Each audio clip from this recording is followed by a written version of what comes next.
welcome to Physical Therapy, a movie podcast. We are here every week talking movies inspired by the world of physical media and beyond. My name is Kurt. I'm Sam. We are also proud, once again, to be joined by our dear friend Bobby. Hi, Bobby. Bobby. Kurt, Sam. So good to be back. And Kim, I have missed you all so much. So much to say, so much to hear. So much to see. So much to see. Too much to see. We are also joined by our sweet, lovely, perfect producer, Kimberly. Hi, I'm here. Hello, Kim. Hello, guys. All three boys back together again. Love it. Today, we are celebrating the life and work of David Lynch, the director who we lost last month. So we're going to go through his filmography in a little bit and talk about the physical media of all of it. I definitely rewatched several. Kim and I did to prep for this podcast, and I'm looking forward to that.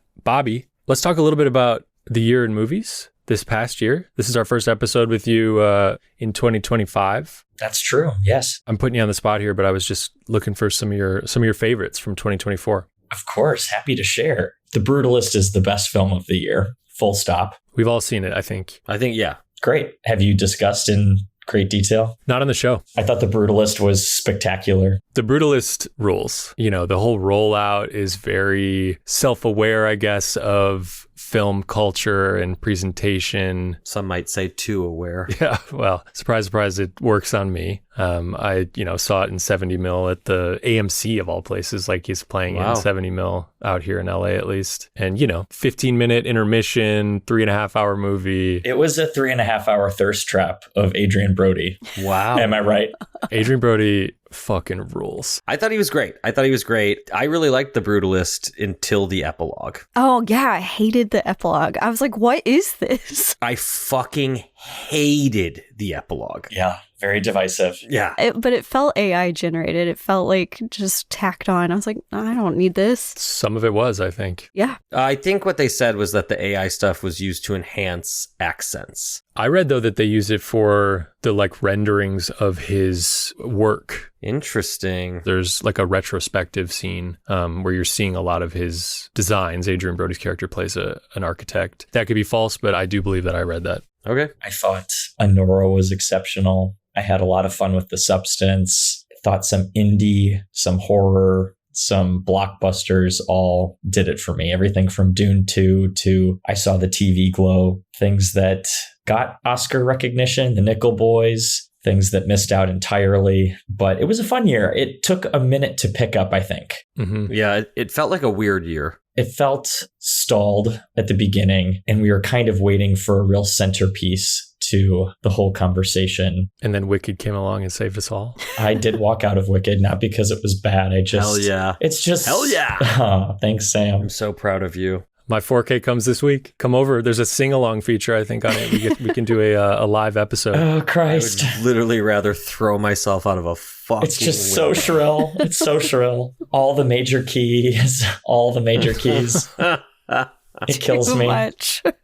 Kills me. I have a quick question if you guys know. Bobby, you just mentioned Nickel Boys. It hasn't opened in Portland at all. Are we getting a wider release of it anytime soon? Do you guys know? The promotional materials suggest that it did a limited release for December and opens wide. And I remember it being January 17th or it should be circulating. And I would think just because it got a Best Picture nomination, well-deserved one too, that more theaters would play it broadly, as it seems like a lot of theaters across the country have just more focused showings on at least the Best Picture nominees. It's not come here at all. Okay. I can't believe that. Regal's our big chain out here, and I was there 8 times in January, and not a single one near me is playing both between Washington and Oregon. I have not found it anywhere. Oh, that's disappointing. Too busy playing Flight Risk. And, I'm sitting there paying for it. Where did Strange Darling land for you, Bobby, at the end? Oh, I tried to convince a group of friends to watch it last night.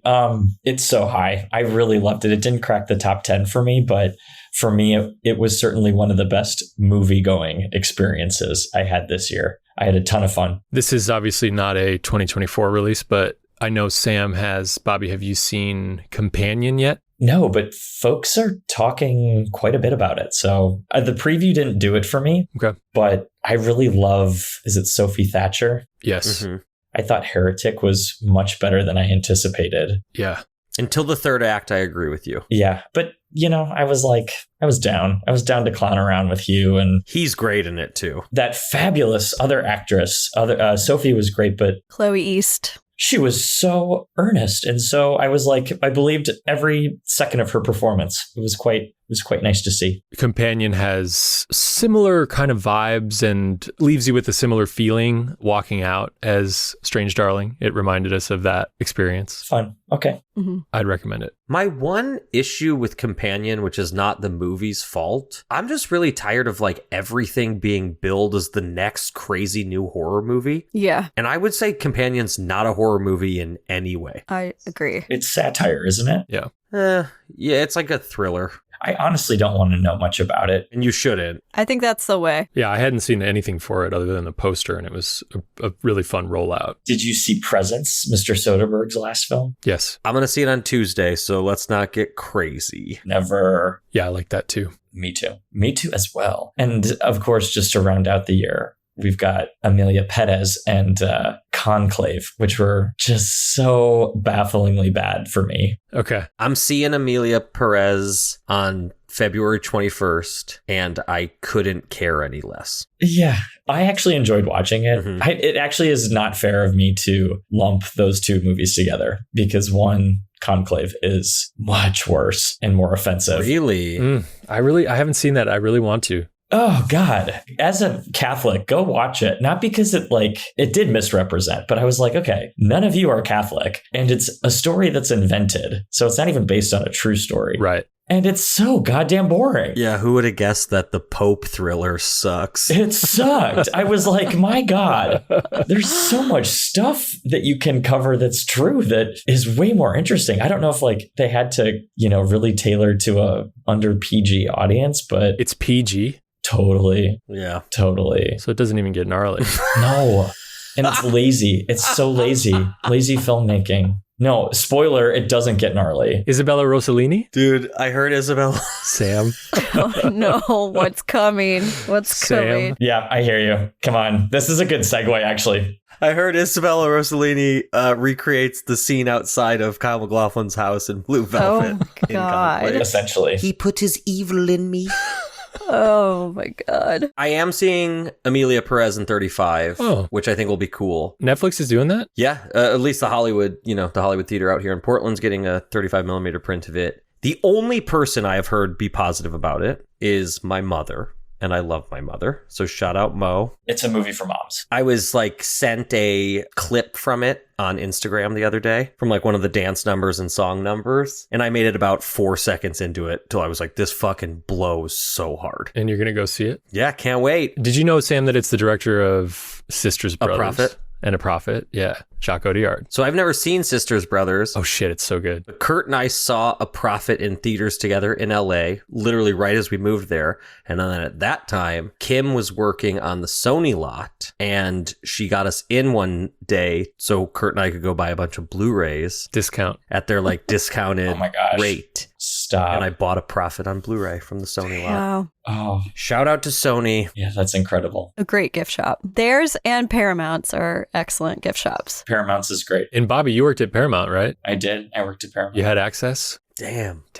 Yeah, really good stuff. That's where it all began. Can you hear me? Yeah. Can you hear us? I can't hear any of you. Where are you, Bobby? Oh no. You can't hear us? Oh, there. Now you're back. Okay. We lost you It's like for presents, Bobby. Scary. Oh my God. Okay, Bobby, last question for you before we get into David Lynch. Oh gosh, I love being put on the spot like this. Any good Blu-ray purchases lately? Have you gotten anything you're excited about? Is there something coming out you're excited about? Fill us in. It's been a while since we've talked. Let me think. Yeah. I found a copy of Baz Luhrmann's Red Curtain box set from maybe 2004. What's in that? It's the 2-disc Moulin Rouge set, which was just a fun, it was fun to go back and revisit that beautiful 20th Century Fox box set with the booklet. And it was kind of at that apex of home entertainment, physical media. And so the Red Curtain box set has that. I think it was like a 2002 release because it's got Moulin Rouge, Romeo and Juliet, And Strictly Ballroom. Ballroom, Yeah. and a 5th disc that goes in depth with more featurettes and documentaries and such. I used to admire that box set and the Amelie packaging. Yeah. I was just obsessed with both of those growing up. But And luckily there's reverence around physical media packaging, but man, there was a time where it was just the streets were saturated in fun box sets that you could pick up anywhere. I definitely remember this one. I'm looking at it right now. It was part of Fox had some really great sets. This was, I think they did like Star Wars in this kind of format. They did. Did you guys see there's a new like massive Star Wars box set coming out? No. And I want to say it's like $400 or something. oh my God. Oh God. Is there anything new about it, or is it? No. Is he releasing the original cuts? No. No. Unfortunately. Okay, then why it's $400? Yeah, exactly. It's none of the shit anyone's actually asking for. Which, on this topic, I picked up from my house when I went back the original cuts on DVD. Which Ooh. I have those as well. I know they're kind of hard to find. Widescreen or full screen? Oh God, why would you ask? But the original cuts are like the aspect ratio super fucked up on it. So if you watch it on a TV, it takes up like 1/96th of the screen. Oh my God. Wait. The old? Yeah, those DVDs that you have, you could get them in widescreen or full screen, but the original cuts of them, which are on the second disc, have a really weird aspect ratio on them. Okay, as soon as we hang up, I will be testing this. Aren't they even not DVD quality? They're like VHS scans. Yeah. It's like literally like I think they're VHS scans. Wow, interesting. Okay. And there are people out there, shout out to people doing the Lord's work, who have film prints of the original cuts and have scanned them in and upscaled them and done a bunch of noise reduction and cleanup and all of that stuff. So there are like 4K quality versions of the original trilogy, but they're all bootlegs. Yeah. Wow. I'm over here just trying to buy fucking Rogue One, and that's out of print on 4K. Is it really? Yeah, so it's like $150 fucking on eBay. Is it in the box set? Yes. How disappointing. Yeah. That's one I don't have, but it's also one I don't like. So it's okay. See, it's the only Star Wars movie that I really like at this point. Yeah. Empire's tight. You can keep the rest of it. I really loved David Lynch. I loved him pretty much my whole life. I discovered him probably maybe sophomore year of high school. And like a lot of people, he just hit a really special nerve and showed us a different way of looking at something that is often so recycled, movies. And he's kind of like the mainstream example of somebody who did it entirely differently. And it won't be the same without him. What is your relationships to him? Mine was a little bit later. I think I was a junior in high school, and I had an English teacher who told me to watch Blue Velvet. Okay. And I think that's the first time I had seen Eraserhead at that point, but I didn't really know what it was, and I didn't really know how to feel about it. I'm not sure I put it together that it was the same person who made both those movies. And I definitely didn't understand Blue Velvet at that time. But I remember seeing that movie and being like, oh, there's a different way to do things. I think you, honestly, when you and I met, I want to say like you were one of the first people who I met who kind of openly talked about David Lynch in a way that felt accessible, because you were also like, I'm not sure I understand what's going on, but that's kind of what's cool about it. For me, David Lynch began with Mulholland Drive in 2001. It was that sweet spot when I started to watch adult movies. And of course, the way I was able to access Mulholland Drive was on DVD. And the DVD that Universal put out had 2 different covers, which was really interesting. Like you could buy 2 versions of it, or it was reversible? There were 2 versions on the shelves. One was of Naomi Watts, and the other was of Laura Harding. That's how the theatrical posters were too. That's how the theatrical posters were. I remember being aware that you could get both and seeing both and wondering, like, are these different movies? Are they the same?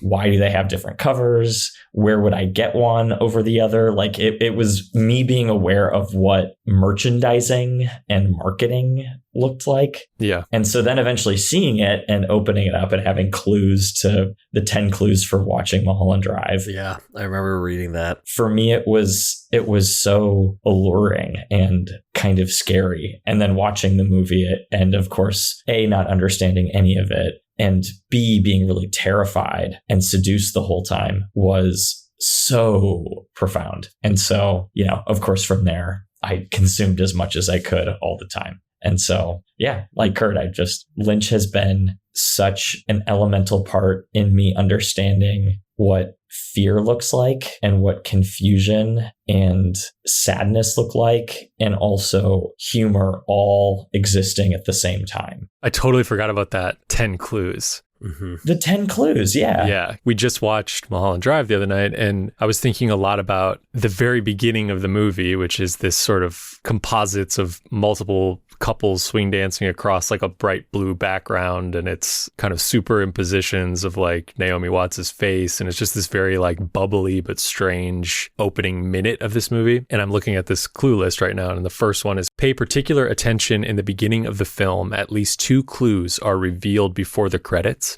And I remember on DVD, basically like frame by framing it, like watching it in like, because you could like watch stuff in slow motion on a DVD player or whatever, and just being like, where is the clue? I don't get it.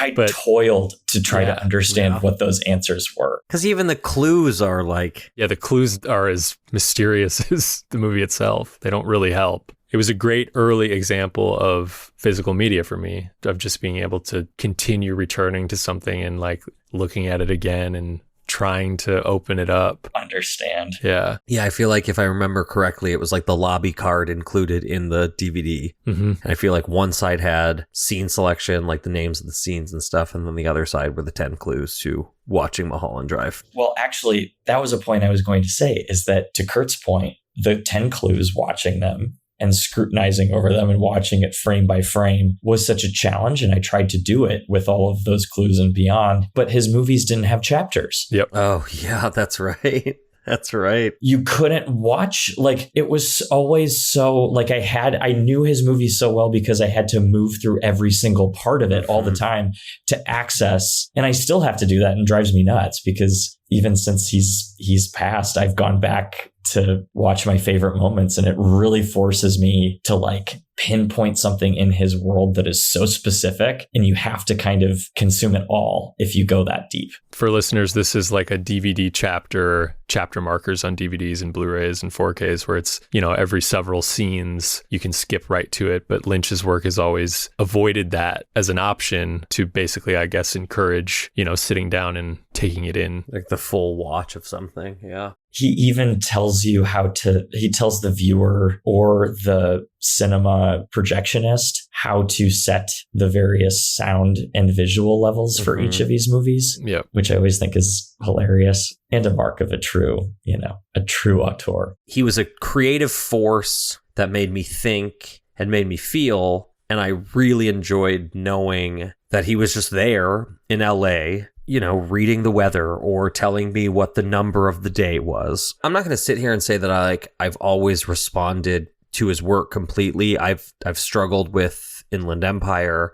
I've struggled with some of the other ones. I've actually never seen A Straight Story, which is his kind of most straight structure. But I always really responded to him just being out there. I was happy to have him out there. I was holding out hope that we were going to get one more theatrical movie, and it's a bummer that we didn't. I mean, yeah, Inland Empire is almost 20 years old. And it's his last movie, right? Yeah.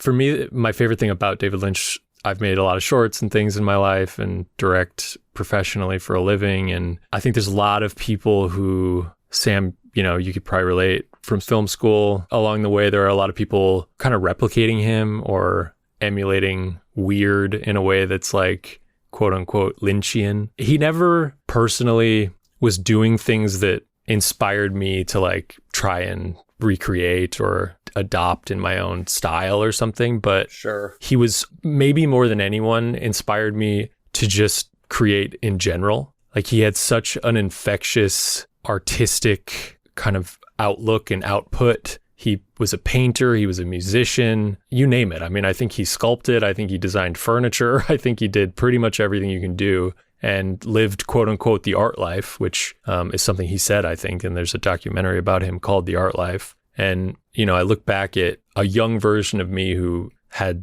the fuse lit to be involved in film. And, he was one of the people that really made me get up and try it. And he's the first one, I guess, that we've lost that would be on that list for me. Yeah. He's like a Montana boy who was like I'm a weirdo and then made a career out of that. Yeah. Which is fucking awesome, man. So he's got 10 features, and I think it'd be fun to just kind of go through them one at a time, spend a little time on each one. Sure. And talk about ones maybe we rewatched or our relationships to them. I'll admit right now that there's, I think, 2 I have not seen. But the first is 1977's Eraserhead, which Sam, you brought up. This is a movie that was, I think, his thesis project in film school that also took like 1 billion years to make. Yep. Jack Nance, who plays the main character, who's also in all of his movies, or most of them until Jack Nance's passing.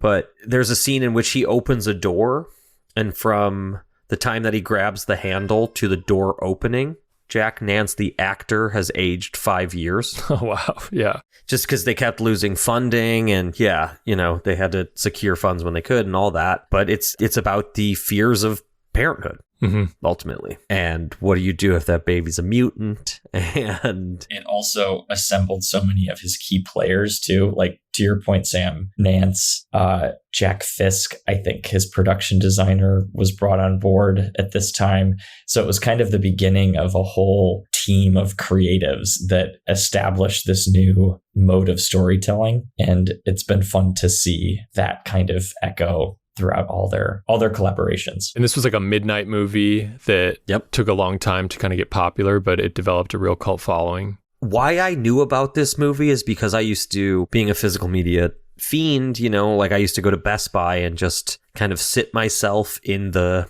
DVD section, VHS and DVD section. And I remember when Eraserhead finally came out on DVD, it was like a big deal. And I didn't know anything about it other than it was in the horror section, but it didn't really look like your traditional horror movie. And I remember being very intrigued by it and renting it when I could finally find it, and not understanding fucking any of it. Like turning it off 30 minutes in, not because I was like scared or grossed out, but just being like, I don't care. This is not for me. But being so drawn to it in a way, right? That feeling where you turn it off, but then you can't stop thinking about it, and there's something pulling you back in. The way that IMDb, the log line is, Henry Spencer tries to survive his industrial environment, his angry girlfriend, and the unbearable screams of his newborn mutant child. So there you go, We should say it before too long. I guess maybe someone already did, but David Lynch is fucking hilarious. All these movies are very funny. For as weird and scary as they can be, they're very silly. I watched an interview in the weeks since he's passed with a person. It's not Kyle MacLachlan. I wish I could remember for the life of me who it was, but they were saying that the thing about David that everybody needs to understand is that there's no irony in any of it. He finds all of this stuff super funny, super engaging. He truly believes in the healing power of a good cup of coffee and a nice slice of pie. And a cigarette. His work isn't cynical. It isn't looking at the ickiness in everything all the time. It definitely looks at the darkest things and everything in any one, but it also shows that in order to show how dark you can go, there has to be levity throughout. He, to your point, like, he really does lean into the pleasures and the lightness that comes with the simple pleasures, or the little quirky things that people do, the idiosyncrasies, the repetitions, the kitsch, nostalgia. There's a sentimental part of everything that he does. Eraserhead has a Criterion Blu-ray, came out 10 years ago at this point, and it's excellent. The next one is 1980's The Elephant Man. So this is one of the 2 I have not seen. Okay. So this stars Anthony Hopkins and John Hurt. Do you also have Anne Bancroft? Bancroft.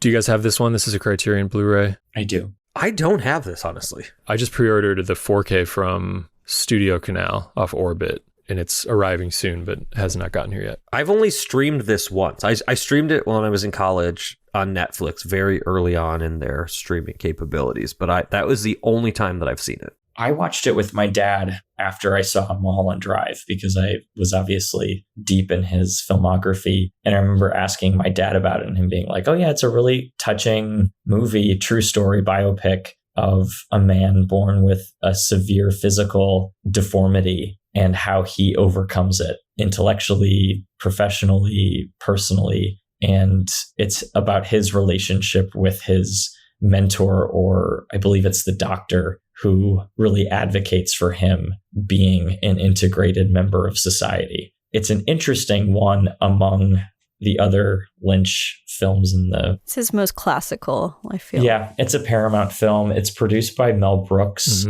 which is why Anne Bancroft is in it at all. And it was because he, I believe, read, or I won't have this entirely accurate, but he worked with David after seeing Eraserhead to adapt this screenplay and bring this movie to the screen. So, and it was a big hit when it came out, nominated for 8 Oscars, and including Best Director. Launched John Hurt's career, including, screenplay, director, picture. I think it's a really interesting thing because, when we talk about David Lynch, we always talk about how he was the misunderstood artist or created movies in his kind of dream realm. Or you take Elephant Man and you take A Straight Story. Both of those are like made for studios. And Dune. But like Dune wasn't a success in the way that those were. I'm pretty sure he's nominated again for director, if not Best Picture, for Straight Story. No, I think you're over, and not to call you out, but Straight Story is a very, very small movie that was oddly picked up for Disney distribution, but I don't think it was a Studio Canal movie, but it really wasn't not a big hit. I thought he got nominated for director for it. No. Okay. It did really well critically, but it wasn't. The main actor, Richard Farnsworth, yeah, was up for Best Actor. Okay. So, but no, he didn't get a nomination. Well, I just mean it in the sense of that, like, he could make a studio Disney movie when he needed to. He could. He always had that in him. It just wasn't where his interests lied. I think it also shows that so often someone who would dismiss Lynch would call him perverse or irreverent. And I think both of these movies, The Straight Story and Elephant Man, really show that he isn't perverse at all, even though a lot of the things he examines are quite frightening and grotesque. And his flirtation and his obsession with the perverse is like one of the reasons why I like him so much. Yeah. I think there's a line in Blue Velvet, which I'll say when we get to it, but I think it kind of describes his entire career. 2 years before Blue Velvet is Dune for Universal. The first big screen adaptation of Frank Herbert's sci-fi novel. I just saw this when Arrow put the 4K out, and I watched it just before Dune Part 2, the Denis Villeneuve version, just 1 year ago. This was a movie I was always told was like not good, and it was just always a sci-fi that I avoided because I had heard bad things, even though I liked Lynch. And this movie's tight. I mean, it's like insane. Yeah. And a bit like, okay, let's talk about this too, because right before he makes Dune, George Lucas, picks him up in a red Ferrari or something and offers him the chance to direct Return of the Jedi. Yep. And I believe his like response is something along the lines of like, George, I don't know what the fuck you're talking about. What's so funny is that he doesn't do Return of the Jedi so he can go do Dune. Yeah. And Dune is kind of like critically panned, right? Yeah, pretty much. And he disavows it. He hates it because the studio tampering with the cut, the production, entirely unpleasant for him. I stand by it. It looks awesome. The worms look fucking awesome in his version. I don't care about it. Oh, wow. Like, I don't care about Dune for some, like, it just doesn't do it for me. Is the Arrow release a Blu-ray and 4K? Don't know if it is packaged together. There is a Blu-ray of it from Arrow and a 4K. But there is a 4K as well. Okay. Yeah. All right, great. 86, Blue Velvet. Absolute fucking masterpiece. I mean, what do you fucking say? I have the Criterion Blu-ray, but there is a Criterion 4K. Yes, I watched that 4K for this episode. That came out later, right? Like they weren't. Yes. Correct. To Kurt's dismay. Exactly. Yep. It was one of those fucking times that a Criterion was like, well, we just put this on Blu-ray. And then 6 months later, they're like, and now you can buy it on 4K as well. Yeah. I don't think that they were doing 4K when they released it on Blu-ray. It was a little earlier. You're right. Yeah, I know, but to be fair, but it was close enough to be frustrating. This is like my favorite movie of his, like without a doubt. It feels like the 50s. It's the 80s, and it's a small American Pennsylvania probably town called Lumberton, where a young college student played by Kyle MacLachlan is home visiting his sick father and stumbles upon a nefarious, dark. I mean, he stumbles upon a human ear, which leads him down a dirty, gross road. Yeah, features features Dennis Hopper in a role that is some of the sickest shit you've ever seen in a studio movie. Laura Dern. Isabella Rossellini. Can we talk about it? Baby wants to fuck. It's like so insane, dude. This movie really bothered me when I was young. Like I saw Mulholland Drive and what interest was piqued. And I think I saw Elephant Man and maybe another one. And then I saw Blue Velvet shortly thereafter. And I kind of took a break. It's deeply shocking. I think I was just like, wow, this was like not pleasant for me, like it as a child. Yeah. I mean, it's an interesting one because it presents itself unlike Eraserhead. Elephant Man and Dune, I don't think really count. This is like kind of a return to form in the sense of like the themes and the style of, surrealism on some level that he would return to more and more, I guess, later. It's about establishing something that's so familiar and so comfortable and then deviating ever so slightly until you've descended into some really, really bizarre, uncomfortable place. Whereas other movies of his kind of start out with that, like even Mulholland Drive, there's that.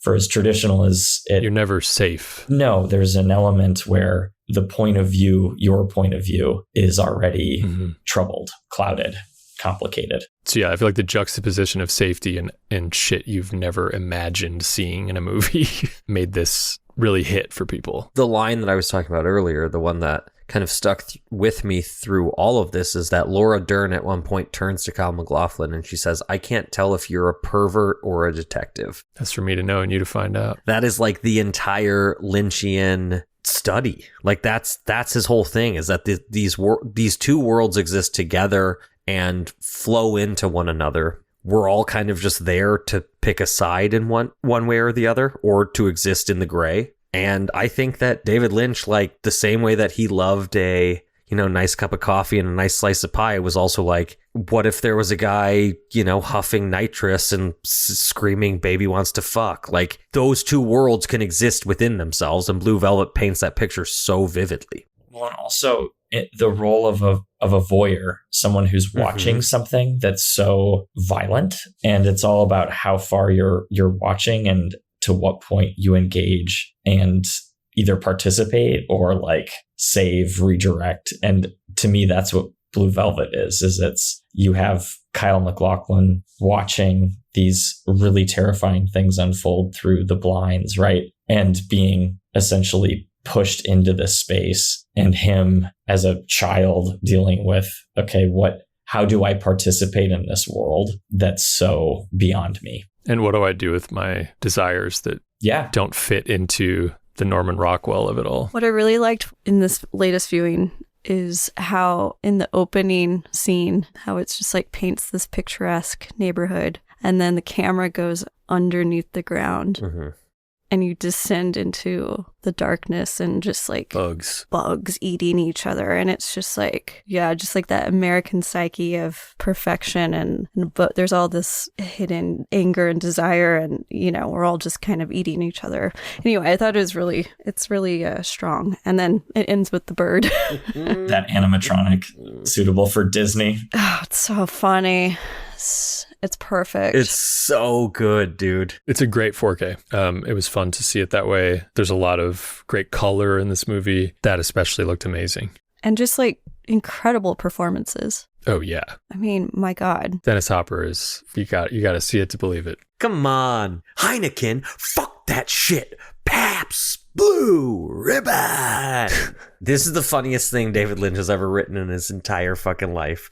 Kyle MacLachlan and Laura Dern are sitting at a bar table in a bar. And he goes, "Man, I love Heineken. You ever have a Heineken?" She goes, "No, my dad's more of a Bud guy." And he just goes, "King of beers." And that's the dialogue. The two of them, I mean... Incredible stuff. Knowing what Laura Dern would mean to his filmography and knowing what David Lynch would mean to Laura Dern, there's a beautiful interview with her on the Inland Empire disc where she says something to the effect of, "This is true of no other director, but David Lynch is with me on every set. Every scene I do, David Lynch is with me, like in her process, in her thoughts, in her approach." And he discovered her, really. I mean, she's, the daughter of Bruce Dern, but this is her big break. Yeah. And her entrance in this movie is a pitch black sidewalk at night, and she emerges into her light, like a key light, but she starts out completely in the dark and is just this angelic kind of visualization of innocence, or whatever you want to call her in the movie. And it's just an all-time character entrance, and is all the more special just knowing kind of that she's stepping into that world for the first time that would kind of, define her as much as anything as a star for, that long. And this was also the first collaboration with Isabella Rossellini as well. Yeah. I think their only collab, right? She's in Wild at Heart as a blonde wig. Oh, God, yeah. Which is next, Wild at Heart 1990. This is Nicolas Cage, Laura Dern in a fucking like Wizard of Oz. The sexiest line of fucking film history is in this movie. What is it?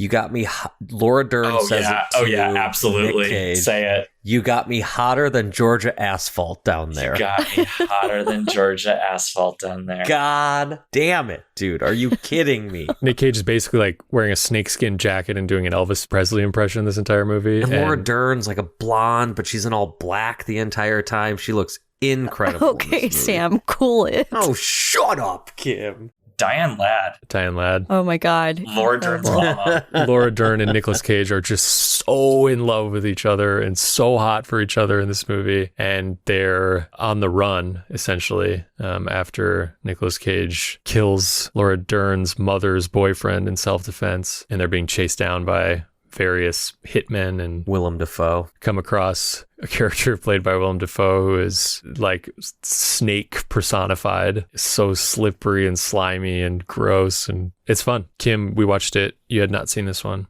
No. Did you like it, Kim? I did. I think it's lower on my list, but I really enjoyed the Wizard of Oz of it all, and this sort of journey across realms of madness. So yeah, I mean, it kept surprising me. It's a little looser than something like Blue Velvet. Yeah, it's not as constructed. I mean, if you look at the first four, where they go after that, they all become slightly more loose, and then he kind of pulls it back together for a straight story a little bit, and then goes even kind of further off the deep end. Definitely. Well, and you've got the final beat of this movie is Nicolas Cage singing to Laura Dern in a very like musical. Love Me Tender. Yeah, like Love Me Tender in such a big musical fashion. Yeah. So there's no way to leave this movie feeling really icky. No. It's just a hot love story at the end of the day. And there's weird stuff throughout. And everyone's just going so big. Like these performances are just massive.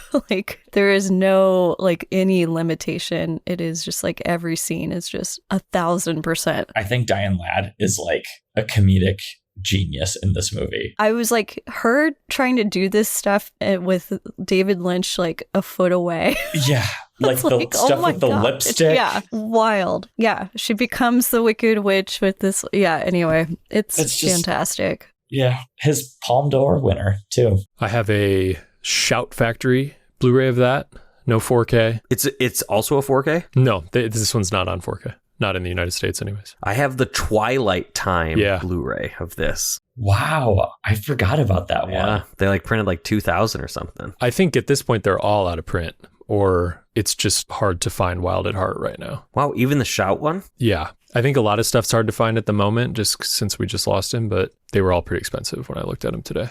Okay, so Wild at Heart is 1990, and 1990 is also the beginning of Twin Peaks, the television series, which was a revolutionary thing in its own right. I think changed TV forever. It's sort of a murder mystery in a small... Pacific Northwest, baby. Yeah, Pacific Northwest town that starts out pretty traditional and gets very strange by the end of it. It's 2 seasons originally. This was a big introduction for me, Twin Peaks, to David Lynch too. I feel like I got this DVD set maybe freshman year of college. Bobby, do you have a big relationship to the show? This was a later watch for me, but I definitely watched the original series before any mention of a reboot or the return. Okay. I remember having the DVD box set. It was like the gold definitive, which oddly they've reprinted it.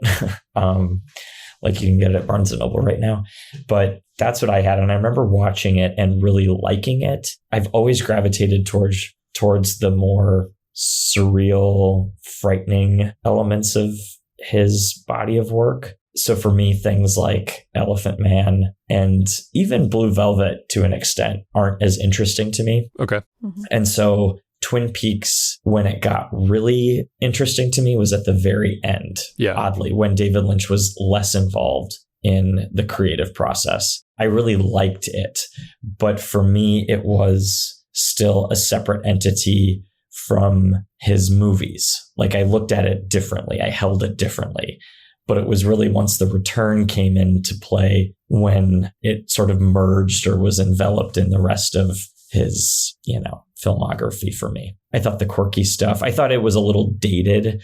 And for me, the TV format was still not that interesting to me. Okay. But David Lynch also, you could see how he infused TV with more traditional elements of cinema. Yeah. Which is why it did cross over and work still. Yeah. And the mystery of it all was just so perfect for, being a page turner, a weekly thing. Oh, of course. It makes total sense that it works so well. Arguably, totally creates prestige TV. Yes, it is the introduction of prestige TV. And they talk about it being water cooler, really establishing the water cooler moment. I watched an interview with him on Letterman, and he's talking about how he had to fight CBS because he didn't want it to be a Saturday night show. He wanted it to be like a Monday or Tuesday night show because he was like, we don't want the people who stay home on weekends to watch TV. Yeah. Exactly. We want to make a show for people who can talk about this at work the next day, but also are out on the town. They have their life to experience. Yep. That's awesome. Sam, Twin Peaks Fire Walk with Me, which is a prequel film that came out after the series. Is that right? Yes, but also if you were introducing somebody to Twin Peaks and you started with Fire Walk with Me, I think they would hate you. Yes. Okay. So I've never seen this. This is, I would say, is most divisive. Yeah. Don't you think? Even more than Dune, because Dune people are like, I've seen Twin Peaks and I was still like, what? It's also one of the things that I love about him is he makes this Chris Isaak music video for Wicked Game. Incredible song. We don't even have to talk about that. Which is in Wild at Heart. Yes. And I think it's a remix version of Wicked Game that plays in Wild at Heart. But he makes this music video. And then for whatever reason, he becomes obsessed with Chris Isaak, who can't really act, but he's the first lead in Fire Walk with Me, who then kind of disappears 35 minutes into the movie. That's a thing that I love about him. He's like, no, there's something in this character that I'm insanely drawn to, so I'm going to make him the first lead of this movie. Whereas I feel like other people, directors or just creatives in general, would go like, well, yeah, but that's not the focus of the story here, so we're gonna mix it up this way or do this or that. Like Lynch kind of makes you sit in his view of this thing. So you're like, yeah, I'm watching Chris Isaak, who can't act, who's playing an FBI agent. A lot of what I'm seeing on screen doesn't add up to the bigger picture that I know about Twin Peaks. And then there's a hard cut in 30 minutes into the movie, and it feels like a Twin Peaks episode, but darker and heavier. And I think one of the interesting things about the movie Fire Walk with Me is we get to see Laura Palmer as a person and not a dead body. We are now seeing her life through her eyes, and it's not a flashback. And I think that's really cool. And it helps personify her as not just being the body that washes up on the shore, but as a living and breathing thing. But it's a pretty gnarly movie and pretty ugly. I think it also just confronts a lot of really sad things that are referenced throughout Twin Peaks or alluded to. And it shows it in really, really sad, graphic. I mean, it's about a victim of great sexual violence and, abuse. And it doesn't skirt around the emotional weight of that all. Wow. I love Fire Walk with Me. I think it was actually what made Twin Peaks interesting for me, because I thought the quirky stuff, I was like, oh, okay, well, this that's not registering with me as much as the real melodrama, if you will. Mm-hmm. Fascinating. I didn't know that. It's so fucking weird too. It's so weird. It's so weird. David Bowie's in it for 7 minutes. How'd you watch this one, Sam? On the Blu-ray, in that Twin Peaks box set, which I think is the same one you have, right? Yeah, I believe so. Terrible case, but... Oh, it's kind of a fun case. It has a little fun fire case, walk but, with me piece of paper at the end. I don't like the disc storage in any of it. No, it's bad. Oh, no, mine's a jewel case. Mine's a slip-sleeved jewel case. Oh, really? Yeah. That means you're missing the 10th disc. Yeah, sorry, sucker. What's on the 10th disc? You don't want to know. All stuff that the Criterion Firewalk with me has. Well, I did pre-order Z to A. There you go. It's kind of a long break after that. He does a lot of shorts and a lot of music videos and some other TV stuff here and there. But it's not till 1997 does he come back with Lost Highway. Lost Highway. Is it Ebert and Roper at that point? Or is it Siskel and Ebert? I don't know. All I remember is the advertising campaign for this movie, which it was 2 thumbs down from them. And they put that all over the teaser trailer. Ebert generally was a fan of his too, I think. He hates Blue Velvet, though. Oh, really? Hates Blue Velvet. It's like one of his What a... Oh, man. Oh. Yeah, he hates Blue Velvet. What a fucking loser. I know. This is the first one I feel like where narratively halfway through the movie, nobody is who they started out as. Yep. Is that safe to say? Yeah. Which is basically everything that comes after this, except the straight story that happens in. It sets a tone. It really cements a tone. Bill Pullman and Patricia Arquette and Robert Blake, who's fucking terrifying in this movie and looks exactly like one of our cats in this movie. He's really terrifying. Henry Rollins shows up in this movie. A very kind of creepy LA set mystery, similar tonally a little bit to Mulholland Drive in that way. What is there to say about Lost Highway? Great Criterion 4K from a couple years ago. I couldn't even begin to start. Yeah. I don't know. Watch it. It's a good movie to watch on high. Yeah. Sure. Or just it's a mood piece. Yeah. It's a mood piece. Yeah. Oh, I love it. I think it's so fun. I love Lost Highway without a doubt. Oh, The opening with Of the course. David Bowie song and just pummeling through the dark and on a street, in Oh, the it's so desert. dark. It's so dark. It's so good. Another iconic soundtrack for the goths out there. You have The Crow, and then you have Lost Highway. The Smashing Pumpkins song on there, the Nine Inch Nails song on there, an incredible soundtrack. Love it. Dude, Dave had his fucking ear to the streets, gang. This guy knew what was He up. really did. Next up is The Straight Story, which we talked about. Bobby, is The Straight Story on physical media? Yeah. So I have, I remember going to see it. My aunt, it was rated G, of course. Yeah. This is a movie about a man who drives a tractor from Iowa to Wisconsin or something? Yep, to visit his estranged brother, who he learns is very sick. And it's very simple and very clear and very sweet, but also there's a lot that's unspoken throughout the whole thing. Mm-hmm. What you don't see in the space between things. It works so well as a David Lynch movie too. But it was released on Disney DVD, 2001 or whatever. Is that it though? Is there a Blu-ray? There is an imprint Blu-ray that I did get. I think it's still in print. You know how Imprint does the sleeve or the slip case with the jewel case inside and first printing and then does the different iterations sometimes? That's the situation with Straight Story. But it's a great movie. It makes me cry. Since David Lynch has passed, I've just watched. He does such a wonderful job looking at grief too in Twin Peaks. Yeah. Certainly in Straight Story. And there's just so much that he does that looks at humans who lose people. And I think for me, that's what's very nice about The Straight Story is that it looks at the warmth in humanity. And nothing makes me cry more than a straight story though, or The Straight Story. Truly, when it wraps up, I'm just...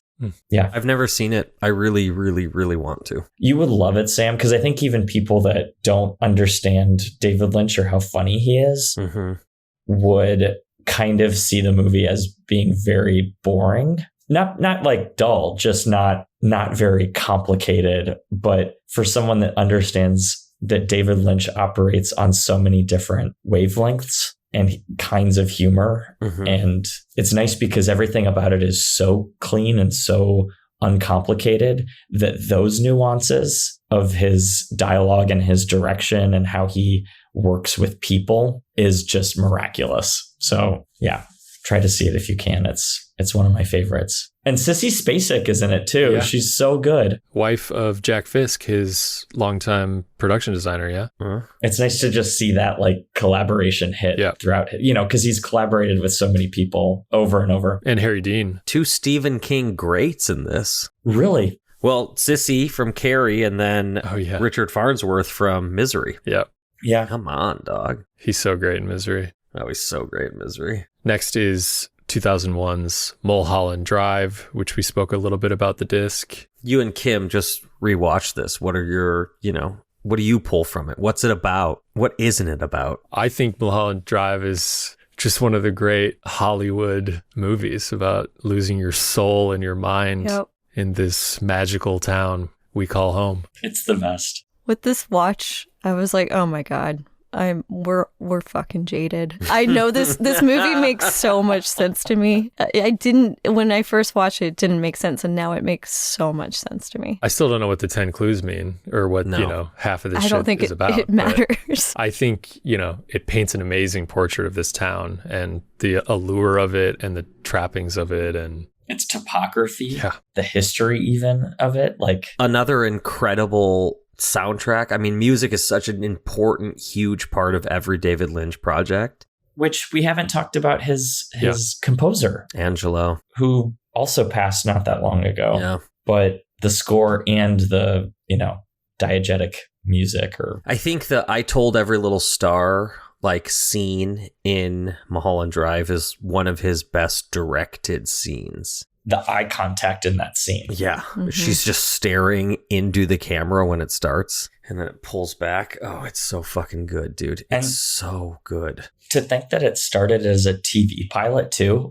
Right. I don't know if I knew that. Yeah. I think it was a failed or a repurposed, reworked TV pilot from the 90s. I think that's why Robert Forster doesn't come back. In it. And he's in it, the opening scene, and he's that's it. Yeah. I think that's why there's so many non sequiturs. I fucking love that, dude. That is awesome. And I'm not sure what they filmed, because I know they film stuff, and then once it was determined that it would go forward as a single film, they continued filming it. So I don't know what they used from before and what they used after, but it's interesting to think how complete it feels as it is, but also how it could have been something so sprawling and twisted. And, there's both gratitude and grief in that. Yeah. I also think it's the scariest thing ever committed to film, in my opinion, other than the dream sequence in Rosemary's Baby, I think is the man behind Twinkies. Yeah. Played by the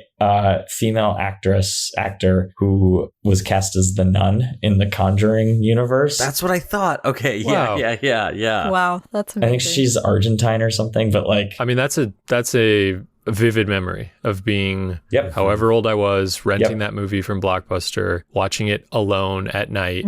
And, it chills you to your bones if you don't know what's coming and if you're, into it or 12. But just the mystery of this movie, and many of them have it, but this was the first one. Just being told, you got to see this movie, Mulholland Drive, and see if you can figure it out. Or it can't be figured out. And, there's a lot of work like that out there, but not really on the mainstream level that this one sort of was. This movie was nominated for Oscars, right?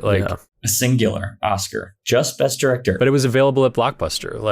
You could buy it at Best Buy. Mm-hmm. And just the thought of, what do you mean you can't figure it out? I want to figure it out. What does that mean? It was insanely commercial without being commercial in any way. Mm-hmm. It didn't really have stars in it either. Naomi Watts, this was her break out, if I understand correctly. Laura Elena Herring, is that her name? Laura Elena Herring? Also didn't have much of a presence before that. Justin Theroux, no. Billy Ray Cyrus, maybe, but I don't know. Partly, I guess.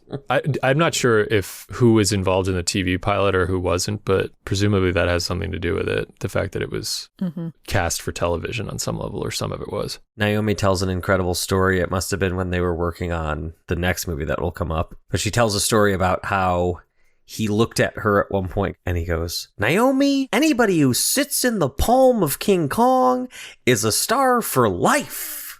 And that is him. Like, that is what's so cool about him, is that he's this incredibly smart and out there and creative force who we might not always see eye to eye with, because he's making movies on a plane that doesn't feel like real life and yet feels exactly like real life. But he still just loved movies, and he knew what a movie star was, and he knew how to use them, and he knew how to frame them and make them look incredible. She was asking whether or not she should do King Kong to him. And that's what his response was. Yeah.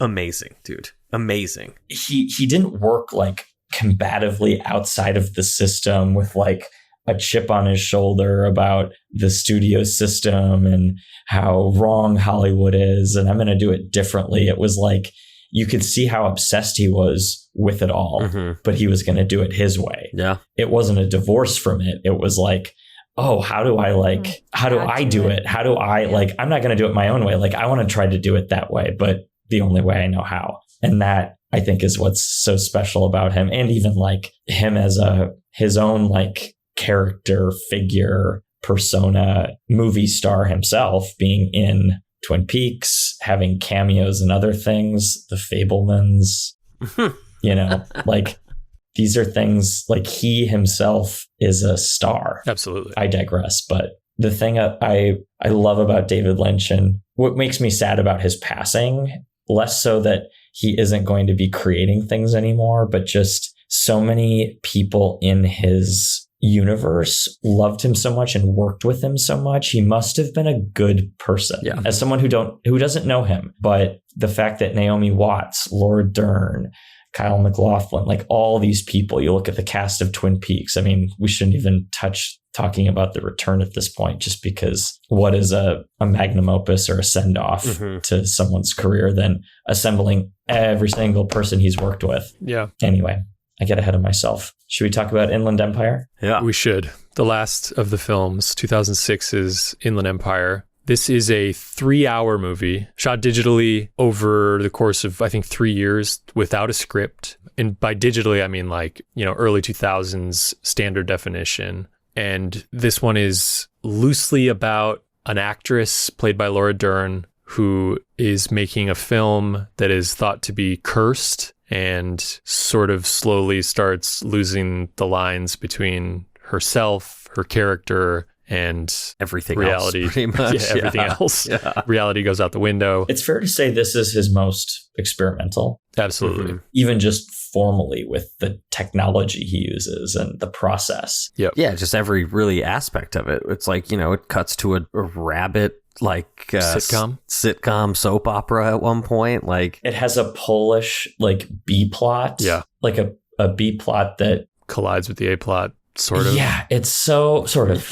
yeah. I mean, Laura Dern, I think it's the best example of her talent and willingness to go anywhere with him. Yes. He sent her like, I forget how long it is, but a very long monologue. That was the first thing they shot. She didn't really have a character, and they shot it in like 3 days after he sent it to her. And that was kind of the beginning of a workflow like that, where I don't think she ever really had like a, 10,000 foot view of what was going on. Yeah. But was just showing up and playing whichever scenes he was interested in getting, It was almost like he was making, because so much of what you were talking about, the 90s and even between Mulholland Drive and Inland Empire, was him making short films or experimental bits that stand on their own and kind of go together because they might have similar themes or actors or set pieces. And that was kind of what Inland Empire, at least when you think about it as a comprehensive work, it does have these moments that look like entirely isolated, independent productions. Yep. That are spliced together in a way which shows like, okay, you can take a TV pilot and have segments and fragments and then create something whole and complete with it. Yeah. That also feels like Inland Empires. It's like, okay, I've got an idea, and instead of just ideating until it is complete, I'm going to start producing. I'm going to start making it and then figure out what it looks like in the end. I love this movie. I do too. It's frustrating, if you're trying to connect all the dots, but I put my headphones on and I don't think I paused it even, just like 3 hours straight through, for the first time since high school. I had the 2-disc version of the DVD of this when it first came out. Which is a weird disc. That was I think it was like an independent release when he put it out through Absurda or whatever. Yeah,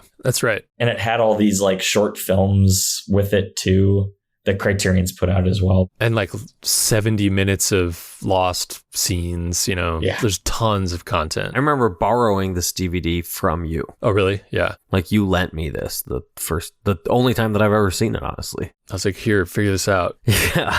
Tell me what this is about. That was also another one that had different DVD covers, depending on the retailer.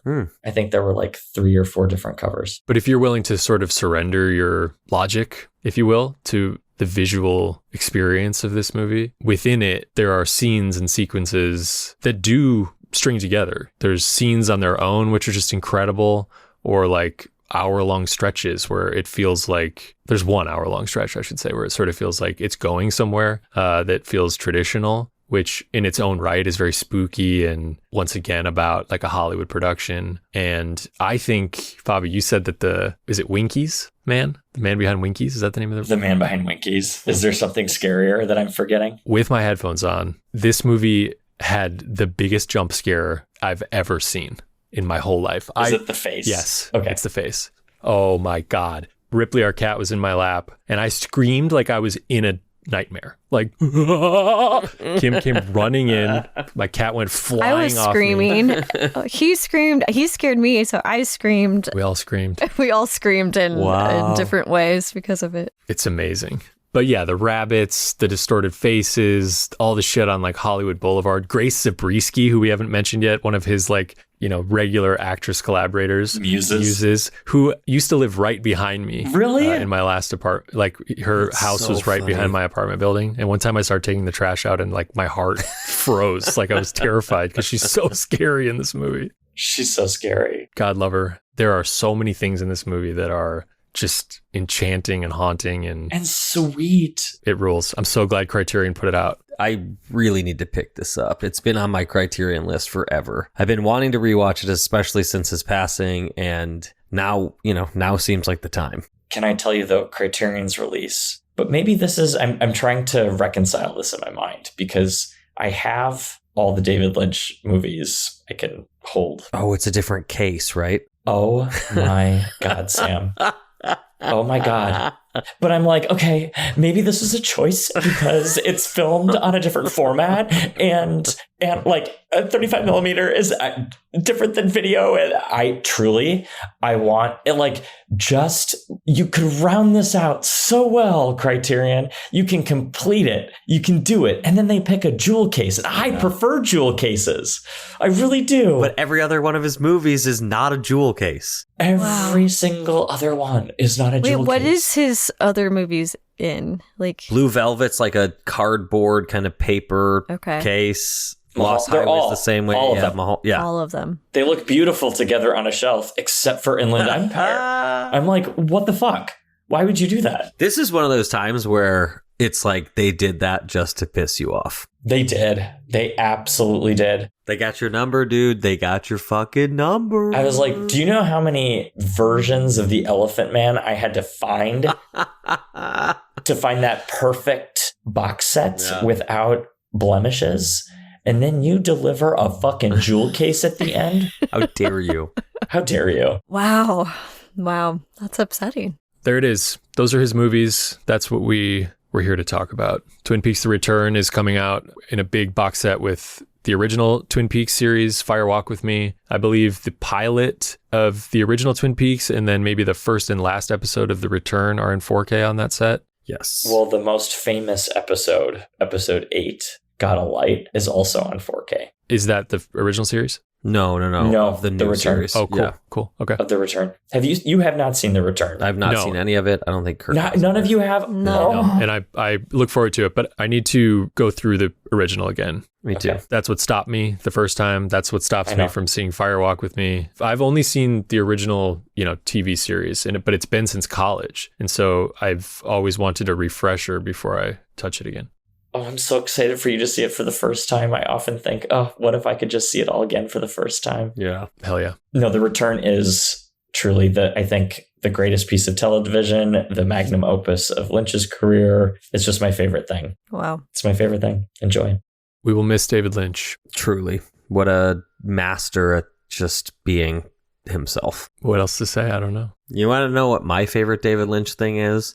Is him reacting to people watching movies on their iPhone. It's like, you're going to watch a movie on your fucking cell phone? And he's right. He is right. He's absolutely right. Okay, before we go, it's time to put wishes out into the physical media universe for titles on formats that do not yet exist.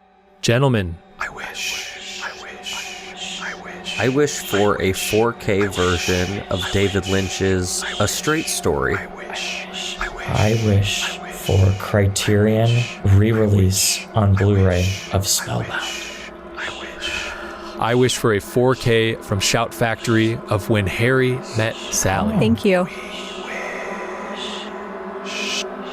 Sam, respect, straight story. Yeah, you know, I just want to see it. I would like to not have to search a whole bunch for a new version of it. Please and thank you. Come on, Criterion. Come on. Complete it. Make it a paper box set just to piss Bobby off. I was just going to say put it in a jewel case, but, you know, we'll get there. Well, at least we've already started on the jewel cases. Let Inland Empire have a companion. My God. Spellbound, Bobby, Hitchcock. Is this the Dali one? Yeah, it's a Dali one. Have we talked about this? Have I talked about I don't know if you've wished for this? it, but I think we did talk I've about never it on the seen show. this. It's not particularly good, but it's From Hitchcock? I love it. there's a Isabella Rossellini's Mama. Oh, yeah. Not on Blu-ray? Not on Blu-ray. No, it was Or it is on Blu-ray, but it's like very out of print, right? It's on that like... Criterion had them. They went out of print. MGM got them, then lost the license. And Criterion's been great about putting out many of those titles, plus additional new ones like Foreign Correspondent. Mm-hmm. Yeah. But I've been waiting for Spellbound. So I'm like, okay, you've done the other ones. Notorious, too, is... They did Notorious. Yeah. Rebecca. But those two had been part of an initial Hitchcock line at Criterion with Lady Vanishes and 39 Steps. Yeah. So I'm like, come on, you've almost done it. Put it out there. It can be 4K too, to include you. Thank you. When Harry Met Sally is from when, Kim? 1989? 89? Is it 9? Or Yeah, okay. year I was born, baby. Oh, yeah. Billy Crystal, Meg Ryan, rom-com about two friends who will they or won't they across... How long does it take place? 10 years? 12. 12 years. Just one of the greatest rom-coms of all time. Rob Reiner. There's a Shout Factory Blu-ray of it, and I'd love to see an upgrade. Is it on Shout Select? I believe so. Yes. Yeah. I want to say it's out of print. It's possible. Kurt won't let me watch this movie because it's not out on 4K. And all I want to do is watch this movie because I Kim, come usually over. watch. Yeah, maybe I will, Bobby. But I'm like, the second we watch it, they're going to announce the 4K of it, and then I'm going to be... Well, Furious. you know what? Sometimes so cruel. women can't wait. Exactly. I watch this movie every year, and I haven't been able to watch it this year, which is why I felt like Christmas didn't happen because I didn't watch When Harry Met Did you Sally. even have a new year? Is it even 2005 yet or 2025? No, because Kurt uses, it's a New Year's movie, and then, we're in February, so I haven't seen it. But maybe for Valentine's Day. Come over, Kim. Come over and watch it. I with will. me. Bobby, I'll be right there. We'll start this new year right. Okay, that is it for another episode of Physical Therapy. Thank you to everyone for listening. Thank you to Kimberly for producing, Patrick Laban for our music, which I still love.